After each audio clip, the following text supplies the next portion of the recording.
ಇನ್ನು ಚಿನ್ನಸ್ವಾಮಿ ಕ್ರೀಡಾಂಗಣದ ಬಳಿ ಆದಂತಹ ಕಾಲ್ತುಳಿತ, ಆರ್ಸಿಬಿ ಸಂಭ್ರಮಾಚರಣೆಯ ವೇಳೆ ಆದಂತಹ ಅವಘಡ, 11 ಮಂದಿ ಏನು ಬಲಿಯಾಗಿದ್ರು. ಸರ್ಕಾರದ ಇಮೇಜ್ಗೆ ಡ್ಯಾಮೇಜ್ ಆಗಬಾರದು ಅಂತ ಈಗ ಅಧಿಕಾರಿಗಳಿಗೆ ಸಿದ್ದರಾಮಯ್ಯನವರು ಖಡಕ್ ಸೂಚನೆ ಕೊಟ್ಟಿದ್ದಾರೆ. ಈ ಪ್ರಕರಣ ಈಗಾಗಲೇ ಸರ್ಕಾರವನ್ನ ಸಾಕಷ್ಟು ಇಕ್ಕಟ್ಟಿಗೆ ಸಿಕ್ಕಾಕ್ಸಿದೆ.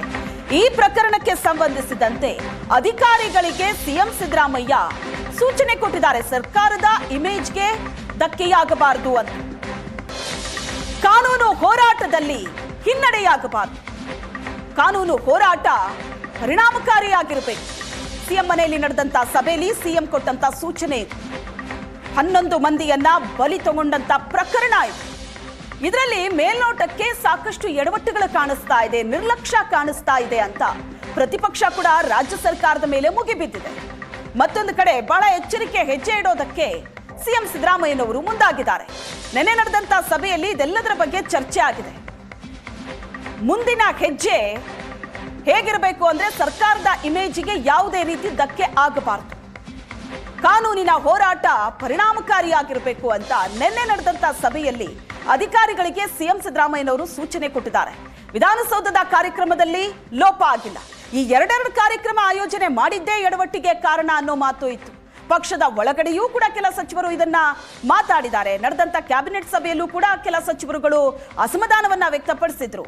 ವಿಧಾನಸೌಧದ ಮೆಟ್ಟಿಲ ಮೇಲೆ ಒಂದು ಸನ್ಮಾನ ಕಾರ್ಯಕ್ರಮ ನಡೆಯುತ್ತೆ, ಅದೇ ಬಹಳ ದೊಡ್ಡ ಗೊಂದಲ ಆಗಿತ್ತು. ಒಬ್ರು ಹೇಳ್ತಾರೆ ಯಾರೂ ಕೂಡ ಈ ಕಾರ್ಯಕ್ರಮಕ್ಕೆ ಬರೋದು ಬೇಡ ಅಂತ ಮನವಿ ಮಾಡಿಕೊಂಡ್ರು ಜನರಲ್ಲಿ. ಆದ್ರೆ ಸಿಎಂ ಸಿದ್ದರಾಮಯ್ಯ ಅವರು ಮಾತ್ರ ಕಾರ್ಯಕ್ರಮ ಶುರುವಾಗೋದಕ್ಕೆ ಸ್ವಲ್ಪ ಹೊತ್ತಿನ ಮುಂಚೆ ಟ್ವೀಟ್ ಮಾಡಿದ್ರು, ಎಲ್ರೂ ಬನ್ನಿ ಅಂತ. ಒಟ್ನಲ್ಲಿ ವಿಧಾನಸೌಧದ ಮುಂದೆ ಜನಸಾಗರವೇ ಸೇರಿತ್ತು. ಇರೋಬರೋ ಪೊಲೀಸ್ ಫೋರ್ಸ್ ಎಲ್ಲ ಅಲ್ಲೇ ಇದ್ರು. ಚಿನ್ನಸ್ವಾಮಿ ಸ್ಟೇಡಿಯಂ ಹತ್ರ ಲಕ್ಷ ಲಕ್ಷ ಜನರನ್ನ ಹ್ಯಾಂಡಲ್ ಮಾಡೋದಕ್ಕೆ ಬೇಕಾದಂತಹ ಭದ್ರತೆ ಅಲ್ಲಿ ಇರಲಿಲ್ಲ ಅಂತಲೂ ಕೂಡ ಆರೋಪಗಳಿದೆ ಈಗ ಸರ್ಕಾರದ ಮೇಲೆ. ಒಟ್ನಲ್ಲಿ ಈ ಪ್ರಕರಣ ಸರ್ಕಾರಕ್ಕೆ ಬಹಳ ದೊಡ್ಡ ಕಂಟಕವನ್ನ ತಂದಿಟ್ಟಿದೆ. ಈಗ ಈ ಪರಿಸ್ಥಿತಿಯನ್ನ ನಿಭಾಯಿಸಬೇಕಾಗಿರೋದು ಸಿಎಂ ಸಿದ್ದರಾಮಯ್ಯನವರಿಗೆ ಬಹಳ ದೊಡ್ಡ ಸವಾಲು. ವಿಧಾನಸೌಧದ ಕಾರ್ಯಕ್ರಮದಲ್ಲಿ ಏನೂ ಲೋಪ ಆಗಿಲ್ಲ. ಕೆಎಸ್ಸಿಎ ಕಾರ್ಯಕ್ರಮ, ಅದು ಚಿನ್ನಸ್ವಾಮಿ ಸ್ಟೇಡಿಯಂನಲ್ಲಿ ಏನ್ ಕಾರ್ಯಕ್ರಮ ನಡೆಸೋದಕ್ಕೆ ಪ್ಲಾನ್ ಆಗಿತ್ತು, ಆ ಕಾರ್ಯಕ್ರಮ ಅದು ಸರ್ಕಾರದ ಪ್ರಾಯೋಜಿತ ಕಾರ್ಯಕ್ರಮ ಅಲ್ಲ, ಅದು ಕೆಎಸ್ಸಿಎ ಕಾರ್ಯಕ್ರಮ.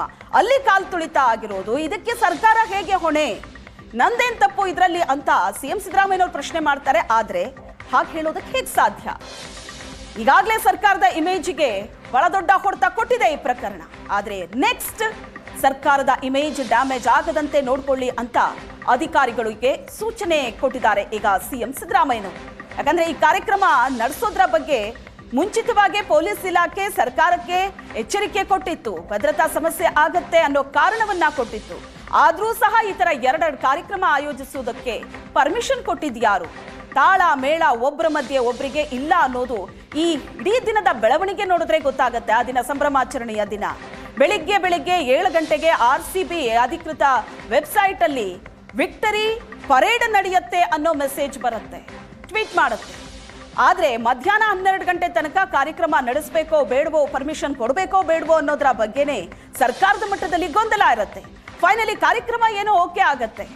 ಆದ್ರೆ ಎರಡೆರಡು ಕಾರ್ಯಕ್ರಮ, ಒಂದು ವಿಧಾನಸೌಧ ಮತ್ತೊಂದು ಚಿನ್ನಸ್ವಾಮಿ ಸ್ಟೇಡಿಯಂ, ಇದರ ನಡುವೆ ಮೆರವಣಿಗೆ ಬೇಡ ಅಂತ ಅಲ್ಲಿಗೆ ಫುಲ್ ಸ್ಟಾಪ್ ಹಾಕ್ತಾರೆ. ಏಕಾಏಕಿ ಸ್ಟೇಡಿಯಂನ ಬಳಿ ಸೇರಿದಂತ ಲಕ್ಷ ಲಕ್ಷ ಜನರಿಂದ ಆದಂತ ಕಾಲ್ತುಳಿತ. ಅಧಿಕಾರಿಗಳ ಪತ್ರ ಬಹಿರಂಗಕ್ಕೆ ಸಿಎಂ ಅಸಮಾಧಾನ ವ್ಯಕ್ತಪಡಿಸಿದ್ದಾರೆ. ಭದ್ರತೆ ನೀಡೋದು ಕಷ್ಟ ಅಂತ ಡಿಸಿಪಿ ಬರೆದಂತ ಪತ್ರ ಇದೇ ಸಾಕ್ಷಿಯಾಗುತ್ತೆ.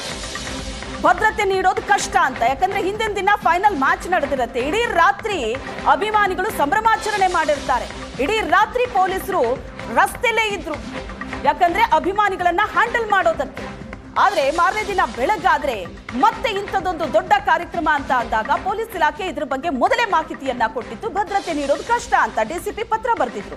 ಅಧಿಕಾರಿಗಳ ಪತ್ರ ಬಹಿರಂಗ ಆಗಿದೆ. ಇದನ್ನೇ ಮುಂದಿಟ್ಕೊಂಡು ವಿಪಕ್ಷಗಳು ಈಗ ಹೋರಾಟ ಮಾಡ್ತಾ ಇದೆ. ಇದ್ರ ಬಗ್ಗೆ ಸಿಎಂ ಬೇಸರ ಆಗಿದ್ದಾರೆ. ಅಧಿಕಾರಿಗಳ ಪತ್ರ ಬಹಿರಂಗ ಆಗಿದ್ದರ ಬಗ್ಗೆ ಸಿಎಂ ಅಸಮಾಧಾನ ವ್ಯಕ್ತಪಡಿಸಿದ್ದಾರೆ. ಪತ್ರ ಬಹಿರಂಗದ ಬಗ್ಗೆ ಮಾಹಿತಿಯನ್ನ ಕೇಳಿದ್ದಾರೆ ಸಿಎಂ. ಮುಖ್ಯ ಕಾರ್ಯದರ್ಶಿಯಿಂದ ಮಾಹಿತಿ ಕೇಳಿದ್ದಾರೆ ಸಿಎಂ. ಒಬ್ಬ ಡಿಸಿಪಿ ಬರೆದಂತಹ ಪತ್ರ ಅದು ಹೇಗೆ ಹೊರಗಡೆ ಲೀಕ್ ಆಗೋದಕ್ಕೆ ಸಾಧ್ಯ? ಇದರ ಬಗ್ಗೆ ಸಿಎಂ ಬೇಸರ ಆಗಿದ್ದಾರೆ. ಅದರ ಜೊತೆಗೆ ಮಾಹಿತಿಯನ್ನ ಕೂಡ ಕೇಳಿದ್ದಾರೆ. ಈ ಪತ್ರ ಹೊರಗಡೆ ಲೀಕ್ ಆಗಿದ್ದು ಹೇಗೆ ಅಂತ. ಇದನ್ನೇ ಮುಂದೆ ಇಟ್ಕೊಂಡು ವಿಪಕ್ಷ ಈಗ ಸರ್ಕಾರದ ಮೇಲೆ ಮುಗಿಬಿದ್ದಿದೆ. ಮೊದಲೇ ಪೊಲೀಸ್ ಇಲಾಖೆಯಿಂದ ಮಾಹಿತಿ ಕೊಟ್ಟಿದ್ರೂ ಕೂಡ ಇಂಥದ್ದೊಂದು ನಿರ್ಧಾರವನ್ನ ಸರ್ಕಾರ ಹೇಗೆ ತಗೊಳ್ತು? RCB ಹಾಗಾದ್ರೆ ಪೊಲೀಸ್ ಇಲಾಖೆ ರಾಜ್ಯ ಸರ್ಕಾರದ ಒಂದು ಸಲಹೆ ಕೂಡ ಕೇಳಲಿಲ್ವಾ? ಇಷ್ಟು ದೊಡ್ಡ ಕಾರ್ಯಕ್ರಮವನ್ನ ನಡೆಸೋದಕ್ಕೆ ಹೊರಟಾಗ ಏಕಾಏಕಿ RCB ಬೆಳಿಗ್ಗೆ 7 ಗಂಟೆ ಅಷ್ಟೊತ್ತಿಗೆ ತನ್ನ ಟ್ವಿಟರ್ನಲ್ಲಿ ಅನೌನ್ಸ್ ಮಾಡುತ್ತೆ ವಿಕ್ಟರಿ ಪರೇಡ್ ಅಂತ. ಫೈನಲ್ ಮುಗಿದು ಬೆಳಗಾದ್ರೆ RCB ಆಟಗಾರರು ಬೆಂಗಳೂರಿನಲ್ಲಿದ್ರು. ಒಂದು ದೊಡ್ಡ ಕಾರ್ಯಕ್ರಮ ಆಯೋಜನೆ ಆಗಿತ್ತು. ಆದ್ರೆ ಆ ಕಾರ್ಯಕ್ರಮವನ್ನ ಸಮರ್ಥವಾಗಿ ನಿಭಾಯಿಸೋದಕ್ಕೆ ಯಾವುದೇ ಪ್ಲಾನ್ಗಳಿರಲಿಲ್ಲ.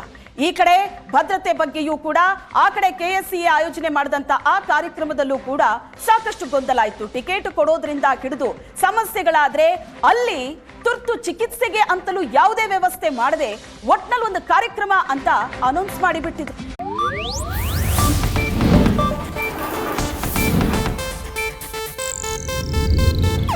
ಇದು ಏಷ್ಯಾನೆಟ್ ನ್ಯೂಸ್ ನೆಟ್ವರ್ಕ್ ಪ್ರಸ್ತುತಿ.